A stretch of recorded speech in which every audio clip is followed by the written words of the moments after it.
ஃப்ரெண்ட்ஸோ, ரிலேட்டிவ்ஸோ பிரைவேட்டா சிட்டு பிடிக்கிறாங்க. அவங்க கிட்ட சிட்டு போடுறதுக்கும், ரெஜிஸ்டர்ட் சிட் ஃபண்ட்ல சிட்டு போடுறதுக்கும் என்ன வித்தியாசம்? குட்.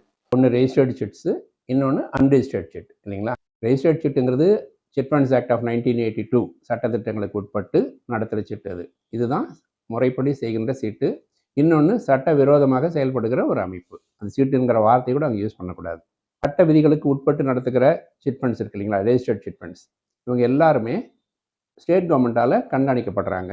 ஸ்ட்ரிக்டான ரூல்ஸ் இருக்குது. ஒவ்வொரு தடவை சிட்டு ஆரம்பிக்கும் போது அவங்கள்ட்ட பர்மிஷன் வாங்கணும், அக்ரிமெண்ட்டை ரெஜிஸ்டர் பண்ணணும், கமன்ஸ்மெண்ட் சர்டிஃபிகேட் வாங்கணும், மாதம் மாதம் எவ்வளோ பேர் சிட்டு எடுத்தாங்க, யாருக்கு பணம் கொடுத்தோம், எல்லாமே ரிப்போர்ட் பண்ணணும்.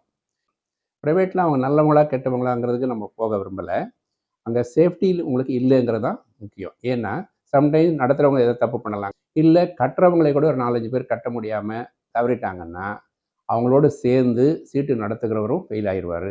உங்கள் பணத்துக்கு எந்த விதமான உத்தரவாதமும் இல்லை. நீங்கள் எந்த கோர்ட்டுக்கும் போகவும் முடியாது.